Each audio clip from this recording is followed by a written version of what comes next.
Hey, everybody, please do me a favor and subscribe. Thank you very much. All right. Good afternoon, everybody. Welcome in. We're fixing a little college football breakdown here with me, and I've got Shane, the professor, here. How are you, Shane? All right. Just pulling up my scoreboard. I watched so many games today, I can't keep track of them all. Well, what's been going on today in the games? Walk us through them. And uh, one of the early ones, Iowa, who is ranked 16th right now, had to go play in Lincoln, Nebraska today. And Nebraska up early on them, running all over them in the first half. Went up at one point, they're up 21-6. Iowa rolls back 28-21. Nebraska has lost like 5 games where they've had multi-score fourth quarter leads this year. Mm-hmm. Yeah. And 27th ranked San Diego State beat off an upset attempt by Boise today, 27-16. Texas surprisingly upended Kansas State 22-17. Central Michigan over Eastern 31-10. We have halftime Iowa State over TCU 17-7. Third quarter Utah 21-13 lead over Colorado. Fourth ranked Cincinnati with a 21-3 lead over East Carolina. That's in the third. Arkansas up 24-9 on Mizzou third quarter. Fourth quarter Air Force all over UNLV 41-17. South Alabama has Coastal Carolina on upset alert. Coastal Carolina's 14-10 lead, but South Alabama is deep in Coastal Carolina territory. UCF barely leading South Florida 14-13. That's in the third. Let's go back to Nebraska for just a second. Yeah, I mean they've lost so many, fourth quarter games and like that. Whenever the team has been down and they're used to losing, that seems to happen a lot. They'll say good teams find a way to win, bad teams find a way to lose. It's almost a habit. Do you think they're going to fire Scott Frost? I think so. It's a given. I mean, he called some good plays today, but it just seemed like the second half they just took their foot off the hammer. They had a blocked punt early, middle of the third quarter, and that just seemed to just turn everything around. Mm. What's the deal with Nebraska? I mean, how come they can't get it back? I mean, that was such a power for years. I mean, I keep saying they need to go back to what they used to do, man. Just line up in a triple option and run the ball. I mean, you can't tell me that offense still works. You just got to get a bunch of fat guys up there, linemen, and two. They haven't played. They haven't had a good team in probably about 6-7 years now out there in Lincoln. There's something wrong big time. Oh, I would say it's been. I mean, when I talk about a good team, I mean like Nebraska of old. Competing. Yeah, it was back been a long time. 80s, 90s. Right. I mean, that's what those fans love. And like I said, I mean that offense to me. I mean, I talked with other people. I don't know why more teams aren't running it. I mean, that offense can still win. I mean, you get one receiver, and you're going to tell me you're going to have 3 or 4 catches a game, but 2 of them is going to be for 70-yard strikes. I don't understand why more teams don't run the option like that, especially given with the spread teams today. Holding on to the ball and 7-8 minute drives, limiting possessions. That just seems to be the smart way to go. What's your take on it? Yeah, I like the spread offense, but I think there needs to be more run involved instead of just 70 to 80% pass. Right. So what other games stuck out to you today besides that one? Colorado is putting up quite a fight that I didn't expect out there in Boulder. I mean, out in Utah, but now Utah just added another score up. But Colorado's way better than the 4-7 that they are. Their record. They're way better than that. And Texas too. They just can't play defense this year. This is the first they've held a team below 30 points all year long. Mm. And Kansas State have been a juggernaut all year.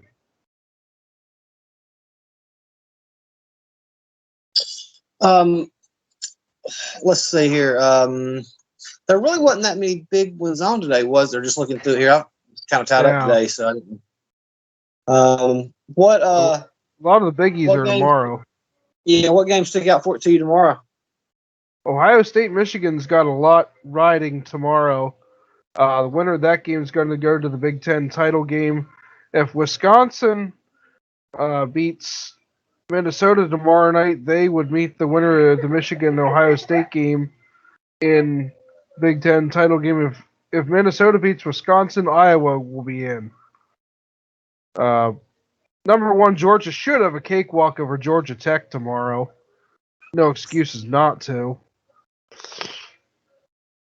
Wake agree. Forest could end up 10-2 if they beat Boston College tomorrow. Hey, now if they lose, Clemson goes to the ACC championship game, right? Yes. I did that on talked about that a few weeks ago, or I think last week when I did a video, and earlier in the season they was talking about the demise of Clemson football, and it was over, and here they are. They've quietly worked their way back into a possible ACC championship berth. I thought it was Yeah. pretty neat, but The other team in that ACC championship game, Pitt, no one's really been talking about all year. They've quietly just rolled this year. Started off not so great, but man, the second half of the year, they've been strong behind Kenny Pickett and that offense. Their defense has been stepping it up, and that team's got something to it this year.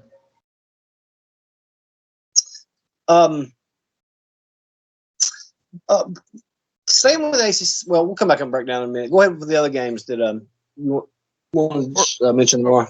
Oregon State at Oregon tomorrow. Penn State at Michigan State. There's some real bowl implications. If like Penn State wins, they get 8 wins. They're probably, I would say that's about a lock to New Year's Day game. Oregon State's, Oregon has to win tomorrow if they're going to stay in somewhere close to, a lost Oregon State takes them out of a New Year's 6. Alabama at Auburn. That Auburn team is all right. Is all get out. I would put Alabama on upset alert down there in Auburn tomorrow. I mean, it's. Well, I would have thought that too, but what do you think? Would Nick stop being in? Do you think that's not going to hurt him? They played well last week against South Carolina, and they should have won that game, except for a couple of turnovers deep in South Carolina territory that really derailed some drives. But South Carolina's not Alabama. No, but still, they played well these last couple of weeks. They won down in the Bayou a couple of weeks ago. They just quietly, turned themselves into a bowl team, which early on it didn't look like they'd even make a bowl this year. So the big one tomorrow night, 7:30 on ABC, Oklahoma at Oklahoma State, Bedlam. Hey, hold on one second before we go to that. What did you think about that play against Auburn last week on that punt with Clemson? What's that? I mean, that play, against South Carolina. Did you see the end of it? That they said it hit the Auburn player? Yeah. I just don't know. There's so much stuff happening this year. So many hits. One time they get nailed, the next guy can do it, and nothing's said. So there needs to be a one set set of rules, and not one team could do this. Oh, but another team does it. Oh, we're not going to flag it. I get so tired of them. Go ahead. You were talking about who did you say was next? 7:30 on ABC. 7:30 ABC tomorrow night. Bedlam, Oklahoma State. Playoff implications all over that game. You think so? Oklahoma's so far down. Yeah, Oklahoma State is 7th. Oklahoma is 10th. Yeah, but I mean, you've got Notre Dame in front of them. Cincinnati. You'd have a lot of stuff happen. Yeah, the winner there is going to have a say, because if Oklahoma State beats Oklahoma twice, they're going to have, I think it's 4 wins over top 15 teams this year, which nobody else. It's going to scale them up there.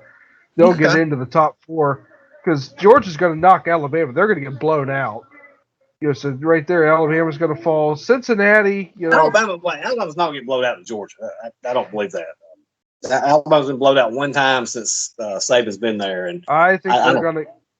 They'll keep it close, but I just don't see them beating Georgia this year. No, I don't think they'll. I'm not. I don't think they're going to beat Georgia, but they're not going to get blown out. But if you got a 2-loss Alabama team that loses to Georgia in a close game, they're going to be in at number 4. Now a 2-loss Alabama team, if they have to beat Georgia or they will not get in. Oh, I disagree. I believe the 2-loss Alabama team can. Provided It's a close game. Now, if something happens like they did with Georgia, they will put an unbeaten Cincinnati team in over a 2-loss Alabama. See, I don't believe that. I've watched. There's too much. And I'm not saying this is for good or for bad, but there's too much with the powers that be in football. They put so much on Alabama, and it's such a draw. They're gonna, if they can find a way to get Alabama in, they're gonna do it.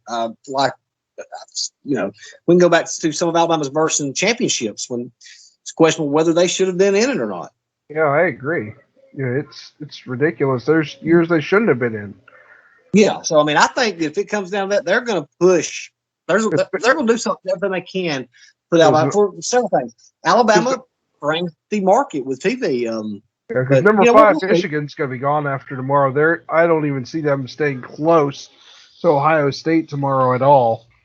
God, that was phenomenal what they did to Michigan last week. Mm-hmm. I mean, Michigan State. They blew Michigan State out of the water in that first half. I was dumbfounded.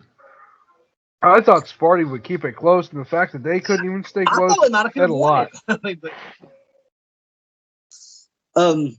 Okay, so should we talk about the what else we got going on tomorrow? Oh, there's one thing that I want to mention. And I think this is a very good possibility. Tomorrow night, down there, you got Big Pimpin' Ed Orgeron's last game at Baton Rouge Stadium. They could upset Texas A&M. Easily. Easily. Yeah, I mean, I don't even think it'd be much of an upset because he's popular with the players and the fans. They're going to come out there fighting for him that last game. Oh yeah, Baton Rouge on Saturday night. There's nothing like it. If they beat Texas A&M, how are you sitting there? How are you sitting there feeling as a Texas A&M fan, knowing that here you are, you beat Alabama? Okay, you beat Alabama. If you beat Alabama, you got. I mean, if you don't do it, it's a waste of season. They beat Alabama, and they're going to finish 8-4 and 4-4 in the SEC. I mean, what are you thinking there? That's got to be. You can't be satisfied with that, can you? No, I don't think so. I mean, one of their losses was, at, Ole Miss, which is one of the better SEC teams, but, it is just downright, they're better than that. This season had more promise. I mean, when you beat Alabama, and you don't capitalize on it, because let's face it, Alabama doesn't lose much, and if you beat them and you don't get this championship game, you've wasted a whole wasted season. But then just finish 4-4. Yeah, I mean, and I've said this 1,000 times, and I'll continue to say it. Texas A&M, that job is a fool's errand for coaches that go there. I've watched it my whole life. Every big name coach will go there thinking they're going to turn it around. They have everything in place to win. They have a rabid fan base. They have a great recruiting. They got the TV market. Everything to be a champion, but they cannot do it. And I don't think he's going to do it. Yeah, it's like last year. They went out to UCLA and they fell on their face. Mm-hmm.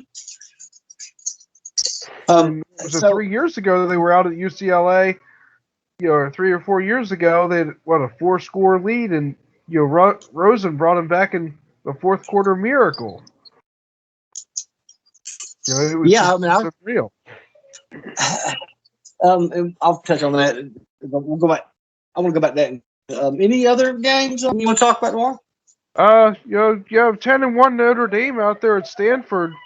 tomorrow night at 8 o'clock on Fox 2. That could Oh Stanford yeah, took that's right. Oregon down earlier this year.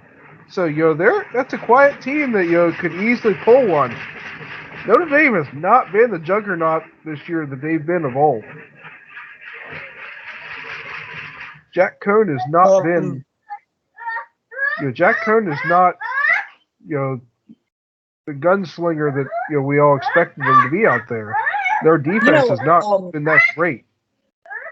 He got them last year, and especially against Alabama. The thing that stood out to me was they are so close. I mean, that team was so close. They had those 6'7", 230-pound receivers. They just needed one skill player. Yeah, to be there, their defense played good enough to win. I know it sounds crazy when you talk about they held Alabama to 31 points, but in this day and time, it is what it is. If you hold out, the team that's scoring 60 points a game to 31, you're playing well enough to win, and they're close. They just, I don't know what it is. They just can't get that one key player. Yeah. Yeah, it's like, and then when Notre Dame gets into those playoff games, they get blown out of the water. They're not even close, they roll through the season, then get blown out in the playoff game. It shows they're not anywhere near ready. They can't stay up defensively. What do you think about Brian Kelly as a coach? I've heard people talk about, sing his praises, and I guess he's fine. I'm surprised that he's been at Notre Dame this long. They've not, had a push to get rid of him, because usually Notre Dame, 5 years the coach has done. It's been that way since Holtz left. Yeah, especially if you can't get to that national championship game, that's not okay at Notre Dame. Even the year they did go to the national championship against Bama, they got blown out. Oh my God! I should have. They talked about that defense, have the greatest defense ever, and blah blah blah. I was buying into the hype of that, how good that defense was. And I should have thought about when they played Pitt that year, because Notre Dame was down 23-9 in the fourth quarter. No, they were down. Maybe it was 23-6 in the fourth quarter against Pitt, and they had to come from behind to win. I think they won in overtime, 26-23. Well, that Pitt team played Ole Miss at Legion Field that year, and I went to that game. And Ole Miss I think they finished. Ole Miss was 6-6 going into that game. They beat Pitt like they stole something. It was like 49-7, 49-10. And so during that game, Notre Dame just became the seventh best team in the SEC. It was as bad. It was as one-sided as it gets. Yeah, I need to get a printer. Yeah, they can never beat the good teams. Do you want me to get Yeah, are you a Penn State fan? Okay. Yeah. Okay. What do you think about James Franklin? I don't like that deal at all. The guy can't win big games to save his butt. I do not like the 10-year deal. I'd rather see him walk out the door and give us somebody that can win games. 10-year. I mean, yeah, he hasn't won. No big ones in a 10-year deal. I was like, what has he done to earn a 10-year deal? I mean, he hasn't done nothing. I remember a few years ago, maybe in 2015, 2016, somewhere around there, he made this. It could have been 2017. I don't know, but he made the statement. They were 6 or 7-0, and 7-0. And he said, we don't fear Bama, but they need to fear us. And I thought, there's a lot of football left to be played. He never says 3 straight games. I'm thinking, win your division and your conference championship before you start thinking about playing Alabama. I mean, why do you say that? You don't say that. No, it's like every time we get out to a good start, and once we get into the Big Ten games, it's a full collapse when we play the big teams. Well, when he was there was talk rumors about him leaving this year, that he just couldn't. He couldn't get it done at Penn State. Blah blah blah. He reached his peak, and I was thinking, if he can't win at Penn State, where you've got a rabid fan base, I know you recruit against Pitt, but Penn State should be getting the majority of there, and Penn State Yeah. should be recruiting nationally. If you can't Yeah. win at Penn State with that rabid fan base, the support of the alumni that he had, and being able to recruit nationally, he can't win anywhere. I mean, Penn State Yeah. should be, a top 5, top 10 team competing for championships. Yeah, I was hoping like he'd leave for like USC or something, and I would have liked to have saw Ed Ogeron hired on at Penn State. I thought he could have really, been that coach to push us over that edge to get us to that next level that we're ready for. We have You the said talent, Ed just don't- Orgeron? Yeah. Yeah, he won a couple championships at LSU. Well, he won that one, but yeah, okay. I mean, I've talked about him going. Talk about him going. Miami. Yeah, there's some, it's going to be a real coaching carousel this offseason. Let's go get your So breakfast. let's talk about that. I mean, the big name out there. There's Let's that get her all. everybody's, I guess, looking at is Kiffin. Yeah. He's always a hot mean- commodity. Well, he is, especially as now. That you're right. He's always been a commodity, but especially now, he's got them to 10-2. Mm-hmm. Possibly, if they win a ball game, they could be 11-2. I mean, of course, some school hires him. He would leave for then.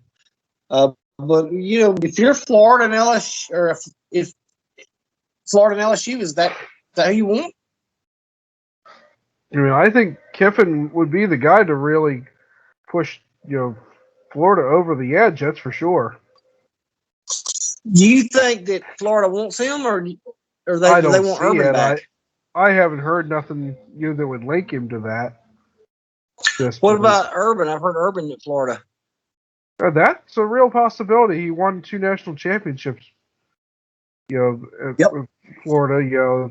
Chris Leak and Tim Tebow. That Gators team was stacked back then. They have talent all over that roster. There's no excuse for what happened this year.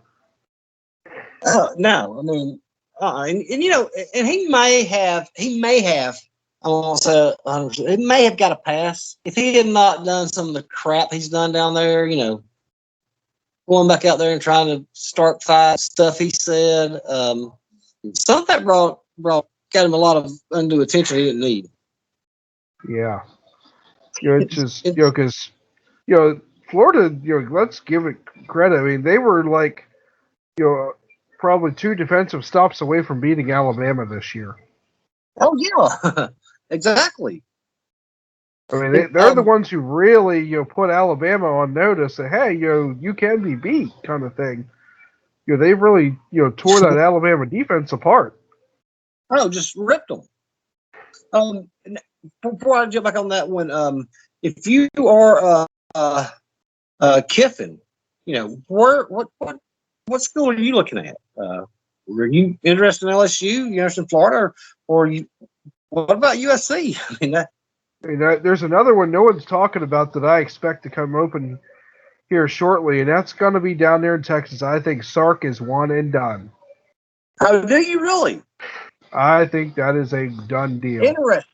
Interesting. One and done. I mean, I've seen that happen. We've seen that happen before at some big time schools. I mean, I remember Howard Schnellenberg in Oklahoma, but you think one and done?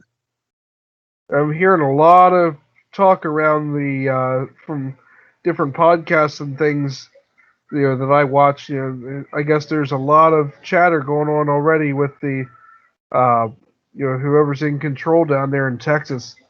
They're not happy, and I can't blame them. When they hired him, I had my reservations then. Yes, on paper, it looks like a solid hire. I mean, Yeah. he has the pedigree. I mean, he was with Pete Carroll during the USC years. He did well at Washington. And, I think he was on his way to possibly turning USC around. We don't know. So he has, then he comes to Alabama, 2 stints. So he has the pedigree, working with big coaches, And the running big thing big universities. Yeah, the big thing but I I had didn't my understand. reservations. Yeah. I didn't think go ahead. The alums down there, I didn't understand. Sark wanted to bring I think it was Mike Stoops in, as his defensive coordinator, and the Texas alums there, whoever runs things, said, "No way. Why not? You can't get any worse than what you had." I mean, Mike Stoops is one of the best defensive coordinators anywhere. And he's showed it through the years. Yeah, he's had some troubles, but the guy knows how to call defense at least. And that's one thing too about Texas, that university. And I heard, from different people talk that back in 2013, Yeah, you're not gonna go through it. supposedly Texas, Butthead. Saban had a 10-year, $100 million contract on the table, and I think a $15 million signing bonus for Texas. And they said that Saban was in his mind, he was putting together who would be on his staff and everything. But ultimately, he inked a new deal with Alabama. And they said that one of the things that or the biggest thing that turned Saban off immediately was that at Alabama he runs that university. That sounds like a There's good no deal. doubt who's in charge. At Texas, he would be answering Oh, to you 300 crazy people. child. You've got so many old men there, and Saban would not have control, and he just couldn't deal with that. And that's the problem with Texas. You're having to answer too many people. Yeah, you got I think it's 14 or 15 people on that board. You need to set it to 5 people, on your board of trustees, whatever. You shouldn't have that many people involved. Until you let a coach have control of the program, you're not going to win. You can't, you can't tell a coach, no, you can't hire this defensive coordinator. Yeah, it's if the guy's trying to make upgrades, you let him do it.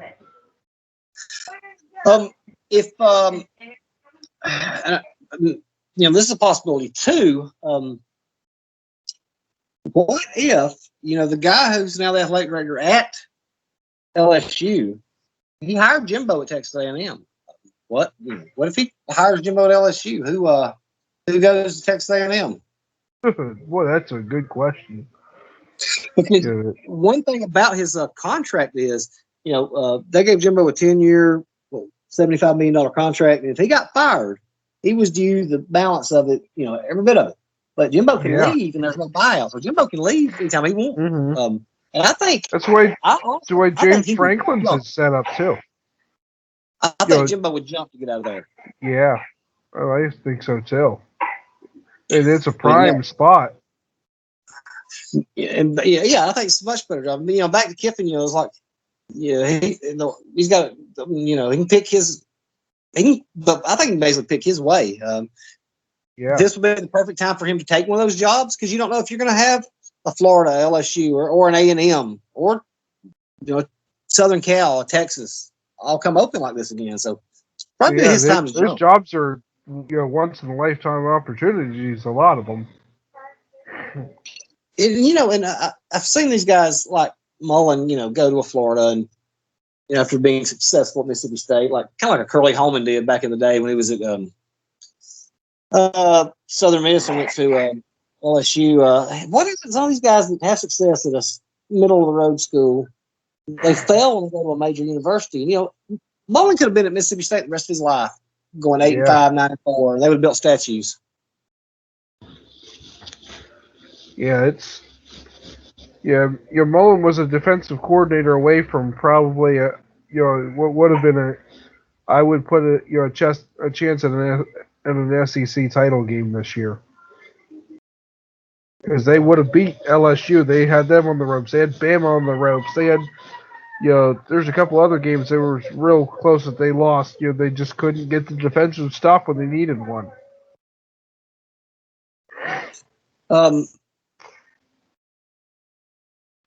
Let's see here. I wanted to talk about